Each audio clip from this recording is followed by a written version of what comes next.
నేను independent social యాక్టివిటీస్ని. ఈరోజు Pithapuram town police స్టేషన్కి రావడం జరిగింది. రావణ్ ప్రశ్న ఒక ఇండిపెండెంట్ ఆయన, సోషల్ యాక్టివిటీస్ ఎన్నో ఉద్యమాలు చేసిన ఆయన అక్రమంగా హైదరాబాద్లో నిన్న రాత్రి 11:30కి అరెస్ట్ చేసి పిఠాపురం వితౌట్ నోటీస్ తీసుకురావడం జరిగింది. దాన్ని నేను ఖచ్చితంగా ఖండించి ఇక్కడికి రావడం జరుగుతోంది. శ్రావణ్ కుమార్ గారు కూడా ఒక 10-15 మినిట్స్లో ఇక్కడ చేరుకుంటున్నారు. కూటమి ప్రభుత్వం వచ్చాక సామాన్య ప్రజల మీద, గొంతున్న వాళ్ళ మీద ఎంత దౌర్జన్యంగా ప్రవర్తిస్తున్నారంటే, ఈ చేతగాని పవన్ కళ్యాణ్ ఒక దద్దమ్మ తన్ని ప్రశ్నిస్తుంటే సమాధానాలు లేక ఇలా సామాన్య ప్రజల మీద, గొంతున్న వాళ్ళ మీద చూపిస్తున్నారు. 2029 ఎలక్షన్లో కొనిదెల పవన్ కళ్యాణ్ ఖచ్చితంగా నిన్న అహంకారం గద్దె దింపకపోతే నా పేరు బొజ్జ ఐశ్వర్యాయే కాదు. నువ్వు కాకినాడ వస్తే హౌస్ అరెస్టులు చేస్తావు, నన్ను RRR గాడు వస్తే చేస్తావు. ఏం జరుగుతుంది రాష్ట్రంలో? నీ అబ్బసొబ్బేమన్నా అనుకున్నావా ఏంటి? ఇక్కడ ఎక్కడో హైదరాబాద్లో నుంచి వచ్చినోడు నువ్వే అక్కడ ఉంటే లోకల్ ఇక్కడ మేము. నీకు స్క్రిప్టులు రాయాలేమో, మాకు స్క్రిప్ట్ అక్కర్లే. ఉద్యమాలు చేసి వచ్చిన వాళ్ళం. నేను కడుపులో ఉన్నప్పటి నుంచి మా అమ్మ నాన్న ఉద్యమాలు చేసిన వాళ్ళు. 10 తరాల ముందు నుంచి మేము ఇదే కుటుంబాల్లో ఉన్నాం. నువ్వెంత? ఆఫ్టర్ ఆల్ నువ్వెంత? ఏ సెక్షన్లు పెట్టారని ఇలా 41 నోటీసులు ఇవ్వకుండా తీసుకొచ్చి లోపడేశారు. కనీసం చూడడానికి కూడా సిఐ గారు, ఎస్ఐ గారు ఎవరు కూడా అలౌ చేయట్లేదు. కానిస్టేబుల్ వచ్చారన్న విషయం, అరెస్ట్ చేసిన విషయం కూడా మాకు రాత్రి తెలియనివ్వలేదు. అప్పటి వరకు లైవ్లో మేము అందరం కలిసే మాట్లాడుకుంటున్నాం. ఏంటి ఇలాగ అయిపోతుంది, సామాన్య ప్రజలకి ఏంటి ఇది అన్నట్టుగానే మేము వ్యవహరిస్తూ ఇలాగా ఏం చేస్తే బాగుంటుంది అని ముందుకు అడుగులేస్తుంటే నీకు అంత కారిపోతుందా? అరెస్టులు చేస్తున్నావు. ఎన్ని నోటీసులు ఇచ్చావు? నాకు 11 కేసులు పెట్టావు. ఏం పీకుతావయ్యా నువ్వు? నాకు అర్థం కాదు. ఏంటి చట్టాలు ఏమన్నా నీ చుట్టమా ఏంటి?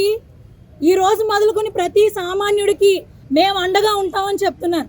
నువ్వు ఏం పీక్కున్నా నువ్వు మా ఎంట్రుక కూడా పీకలేవు. నీ దమ్ము ధైర్యం ఏంటో చూపించు. దమ్ము అంటే ఫిజికల్ ఇంటమసీ అనుకుంటారేమో, చెత్తన కొడకలారా. ఫిజికల్ ఇంటమసీ కాదు, నీ ధైర్యం, నీ దమ్ము చూపించండి.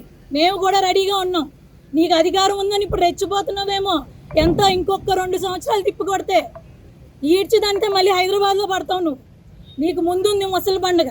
జాగ్రత్తగా వాళ్ళు దగ్గర పెట్టుకుని మసలు. నమస్తే. రావణ్ గారిని కలవడానికి అలౌ చేయట్లేదు. ఎవరో సిఐ ఎస్ఐ అని అన్నారు. ఉన్నారో లేదో కూడా మాకు తెలియదు. ఏంటండి? చట్ట ప్రకారంగా అన్ని చేసామంటున్నారు.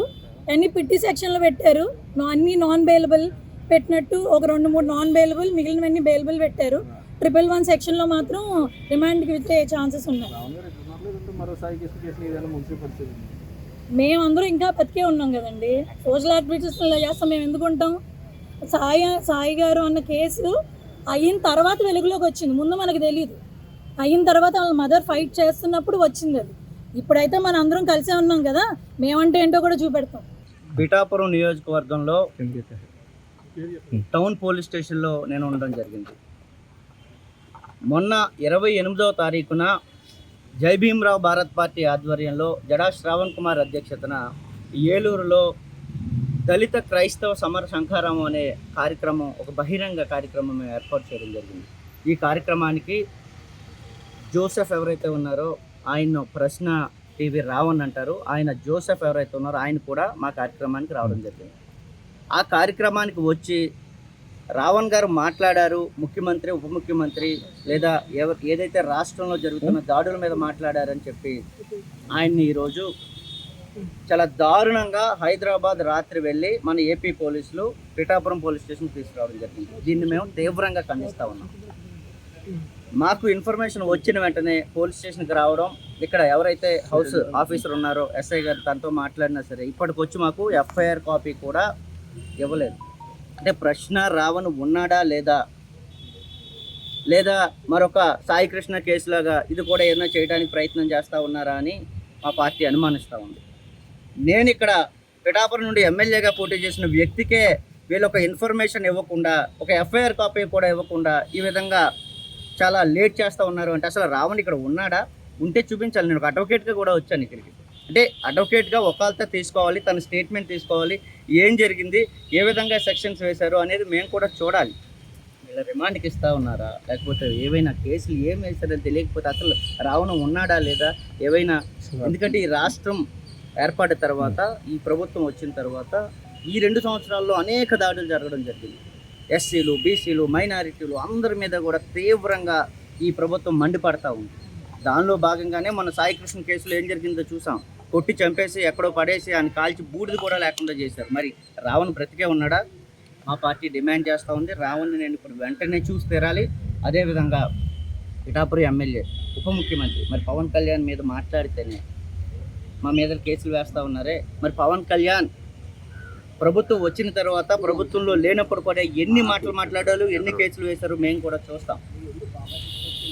నిన్నటికి మొన్న కాకినాడ రూరల్ ఎమ్మెల్యే పంతం నానాజీ మాజీ ముఖ్యమంత్రిని పట్టుకొని బాంఛద్ నా కొడక దమ్ముంటే నువ్వు రారా నా మీద పోటీ చేయి అంటే ఎక్కడికి పోయింది సమాజం? మరి ఎన్ని కేసులు వేశారు ఈ వ్యవస్థ? చెప్పాలి, ఈరోజు సమాధానం పోలీసు వ్యవస్థ కూడా చెప్పాలి. మరి నేను కూడా 2019లో పిఠాపురం నుండి కాకినాడ రూరల్ నుండి ఎమ్మెల్యేగా పోటీ చేశాను. బాంఛద్ నా కొడక నువ్వు కూడా, నేను కూడా నీతో కలిసి పోటీ చేశాను రా అంటే అనొచ్చా? కామన్ సెన్స్ ఉండాలి కదా. మాట్లాడాము అంటే కామన్ సెన్స్ ఉండాలి కదా. ఎమ్మెల్యేగా ఉన్న వ్యక్తి ఒళ్ళు దగ్గర పెట్టుకొని మాట్లాడాలి. బయట వ్యక్తులు, ప్రతిపక్షంలో ఉన్న వాళ్ళు, మాలా పోటీ చేసిన వ్యక్తులు ఆవేశంలో మాట్లాడారు అంటే దాన్ని కూడా తీవ్రత మించి మాట్లాడితే తప్పనిసరిగా యాక్షన్ తీసుకోవచ్చు. మరి ప్రభుత్వంలో ఉన్న వాళ్ళు మాట్లాడితే వాళ్ళ మీద ఏం కేసులు పెడతా ఉంది ఈ ప్రభుత్వం? బాంఛద్ నా కొడక అంటే ఒక ఎమ్మెల్యే, ఒక జనసేన ఎమ్మెల్యే ఏం చేసింది ఈ కూటమి ప్రభుత్వం? ఎఫ్ఐఆర్ వేశారా? కంప్లైంట్ ఇచ్చి మేము చాలా రోజులైంది, అసలు కంప్లైంట్ ఉందో పడేసారో కూడా తెలియదు. 2 రోజుల క్రితం ఒక సభను ఉద్దేశించి మాట్లాడితే రాత్రికి రాత్రి రావణ్ని ఎత్తుకుని వచ్చారు అంటే మరి ఏమైపోతుంది రాష్ట్ర ప్రభుత్వం? అంటే ప్రశ్నించడానికి ఇంకా ఎవరు రారనా ముందుకి?